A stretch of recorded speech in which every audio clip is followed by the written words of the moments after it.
Personnes toxiques, 5 clés pour s'en libérer.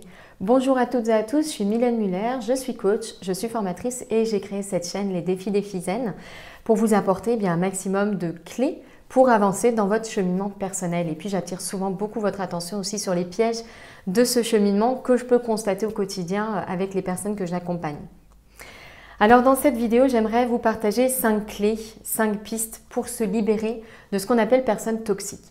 Première clé déjà, c'est un petit point de définition pour bien se mettre d'accord sur ce dont on parle. La notion de personne toxique, j'avoue, je ne suis pas fan. Je pense que dans certains domaines de notre vie, à certains moments, sur certains points, nous sommes toutes et tous des personnes toxiques, peut-être pour quelqu'un. Déjà, je préfère parler de relations toxiques, il me semble que c'est un petit peu plus nuancé. Et puis, dans l'idée de relations toxiques, plutôt que dans personnes toxiques, je trouve qu'il y a quelque chose d'un peu plus, d'assez subtil, mais qui laisse la voie en fait vers une responsabilité personnelle dans ce qui se passe. Et donc, s'il y a responsabilité personnelle, il y a aussi marge de manœuvre. Voilà, d'abord la première chose, c'est plutôt parler de relations toxiques parce que une personne va être toxique avec une autre sur une thématique donnée, peut-être à un moment donné, et puis en même temps sur autre chose, elle pourra être aidante. Voilà, donc pas trop cataloguer et généraliser non plus ce terme de toxique. Donc déjà parler de relations toxiques à mon sens est un petit peu plus juste. La deuxième clé que j'aimerais vous partager, c'est l'importance d'identifier en fait ces relations toxiques. C'est pas simple. Encore une fois, ça peut varier. Dans un certain domaine, une relation avec quelqu'un va être aidante. Et puis dès lors qu'on va aborder un autre sujet, là, elle va devenir freinante. Tout simplement parce que la personne aura des peurs ou des pensées freinantes relatives à ce sujet. Donc elle va nous les projeter, nous les envoyer. On n'est pas obligé de les recevoir non plus. C'est pour ça que je préfère parler de relations que de personnes toxiques. Donc la première chose, ça va être d'aller identifier qu'est-ce qui est aidant, qu'est-ce qui est freinant. Et donc, vraiment de cultiver cette écoute de soi. C'est un sujet sur lequel je travaille beaucoup, qui est de réussir à identifier, à un instant donné, en relation avec quelqu'un, qu'est-ce que je ressens tout de suite au contact de cette personne. Est-ce que je me sens aidée? Est-ce que je me sens freinée dans mon cheminement? Donc ça, je dirais que c'est vraiment la deuxième clé que je voulais vous partager, cette importance de l'écoute. Posez-vous régulièrement la question avec vos relations. Qu'est-ce que je ressens là maintenant au contact de cette personne? Est-ce que c'est aidant? Est-ce que c'est freinant? Qu'est-ce qui se passe en moi? Et puis ça va découler sur la troisième clé qui va être celle des ressentis du coup difficiles. Qu'est-ce qui se passe si j'observe dans une relation quelque chose d'un petit peu désagréable, un peu pesant, un peu difficile? On dit dans le bouddhisme une phrase que j'aime beaucoup qui est « mes ennemis sont mes meilleurs amis spirituels ». Qu'est-ce qu'on entend par là? C'est qu'en réalité toute manifestation un peu désagréable, tout ressenti un peu difficile qui va m'arriver dans une relation avec quelqu'un, que ce soit pendant un échange ou après, quand on repense à l'échange, en fait, tous ces ressentis difficiles, un peu pénibles, ont quelque chose à nous apprendre. Ce sont autant de portes ouvertes vers l'exploration intérieure, comme des invitations à descendre en soi. Qu'est-ce qu'il y a en fait derrière mon ressenti désagréable en cet instant? Est-ce qu'il y a une pensée, une croyance de l'autre qui est venue résonner avec une de mes croyances, avec une de mes peurs? Est-ce qu'il y a une blessure ici? Et donc je me retrouve dans un schéma de réaction un peu disproportionné, déconnecté de la réalité pure et factuelle de la situation? Est-ce qu'il y a des besoins disproportionnés, des choses que j'attends de l'autre, des choses exagérées que l'autre ne comble pas, mais a-t-il à les combler? Il y a vraiment ici, je dirais, une fois qu'on s'est mise à l'écoute de soi, cette exploration des choses difficiles qui ressortent. Et encore une fois, chaque chose difficile qui ressort, c'est une occasion d'aller explorer en nous quelque chose.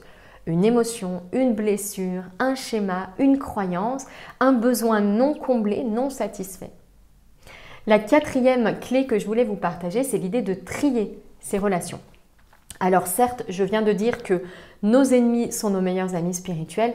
Pour autant, je ne sais pas vous, mais l'expérience que je peux faire moi-même et dans mes accompagnements, les portes ouvertes pour descendre en soi, elles sont assez nombreuses. Et je pense qu'il n'y a pas besoin forcément d'en ajouter.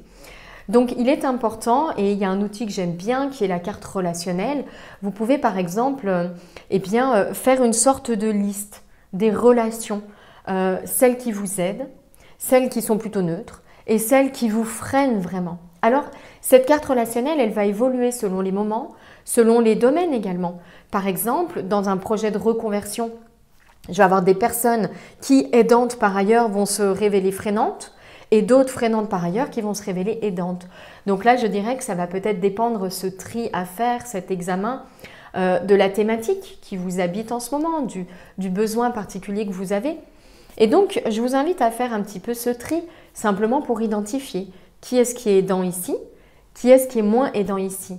Et donc, conclusion de cela, une fois qu'on a fait ce point, comment est-ce que je peux voir plus les personnes qui m'aident dans cela ou cultiver plus les relations aidantes et comment est-ce que je vais ralentir un petit peu les relations qui sont pour le coup freinantes sur cette thématique. Et puis la 5e clé qui me vient ici et qui est très importante et que j'aborde beaucoup, c'est toujours l'idée d'aller observer cette activité intérieure. Il y a quelques jours en session, j'en ai fait l'expérience. Justement, quand on se met à son écoute et qu'on s'observe, on voit à quel point on a un dialogue intérieur qui prend énormément de place. On a des pensées qui vont venir rendre la situation encore plus difficile. On a des pensées qui vont essayer de relativiser ce qui se passe. Oui, mais c'est pas si grave, elle l'a peut-être pas fait exprès, etc. Et en fait, je trouve que c'est important, dès lors qu'on est dans ce cheminement personnel, de vraiment garder cette habitude de l'observation de cette activité mentale pour ne pas s'y attacher. Ne pas s'attacher bien sûr aux pensées qui sont ou relations qui sont freinantes parce que ça nous handicape au quotidien. Mais j'ai envie de dire ne pas non plus créer un surattachement, attachement tout court d'ailleurs, aux choses qui sont aidantes ou qui nous semblent aidantes. Continuer à observer la diversité des expériences qui se passent à l'intérieur. Continuer à voir les choses comme un jeu pour ne pas y attacher trop d'importance, pour ne pas trop prendre part à tout cela. Parce qu'en fait, en faisant cela, ou plutôt en ne faisant pas cette prise de recul, eh bien, on va s'attacher encore une fois à ce qui nous semble positif, aidant, stimulant. Et ça va créer une pression de plus, un objectif de plus. Et vraiment, je pense qu'on n'a pas besoin de ça. Donc, observer, 5e clé, ça reste vraiment une clé essentielle dans tout votre cheminement. Et notamment ici, lorsque vous êtes confronté à des relations toxiques. Si vous souhaitez aller plus loin dans cette connaissance profonde de soi, je vous invite à une conférence que je propose, que j'anime et qui vous propose un pas à pas pour cheminer de manière équilibrée vers soi-même et résoudre les problématiques peut-être que vous rencontrez aujourd'hui. Si ça vous intéresse, on va mettre un lien en dessous de cette vidéo. Je vous remercie beaucoup pour votre attention. J'espère que cette vidéo aura été aidante pour vous. N'hésitez pas à me laisser un petit commentaire si vous avez des questions ou des besoins supplémentaires en lien avec cette thématique.